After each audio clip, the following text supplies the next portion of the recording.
Good evening, FSU. I am student meteorologist Brian Garcia, presenting you tonight's forecast. We are starting to see some spring-like temperatures coming into play, dodging all those 40 degrees weather, starting to see more 70s and 80s, creeping up to this weekend actually.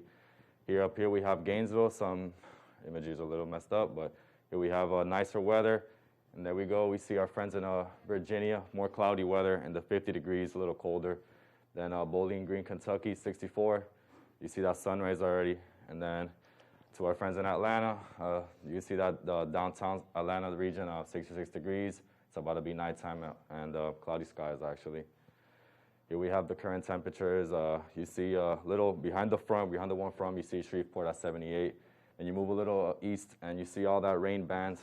New Orleans is raining 63. Cooler temperatures, and it's pretty cool how you see all that slight difference of 15 degrees from one city to another. You go to Montgomery, and it's still raining at 62. Then we look to our area, 72 degrees right here in the regions. Then you cooler temperatures in Jacksonville by the coast. And then Orlando's our warm spot at 75. Looking at the winds now, where all that rain is creeping in New Orleans, 13 miles per hour. Then you see Tupelo at 15. And here in the state, winds light and variable, 9 in Orlando, 10 here in Tallahassee, and down home in Miami for me, 12 miles per hour. Looking at dew points, here behind that front, you see how all that dry dew points is taken into place, and then you see all that contrast into the 50s and 60s down there in New Orleans, where it's pretty heavy rain is coming in.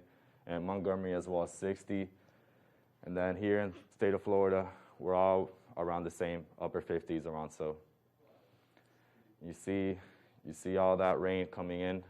It won't necessarily get into our region. We might see a shower or two, but not as strong as that what's going down in New Orleans or Mobile or parts of Mississippi and Alabama. But cloud cover will definitely be in action. And taking a look at that dry air after that front has passed through, and you see all that orange. That's a lot of storm activity. And then you see all those upper level clouds. They're moving east, but I don't know necessarily means that it'll move everything into Jacksonville area or Tallahassee. That's that marginal severe threat for today.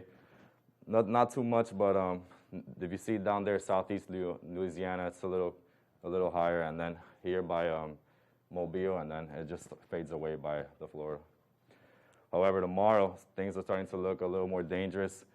You see North Louisiana, Arkansas, and then East Texas already getting a slight. And then tonight's forecast, 50s across the region. And there we see tomorrow at 80 degrees for most of the state and sunny weather.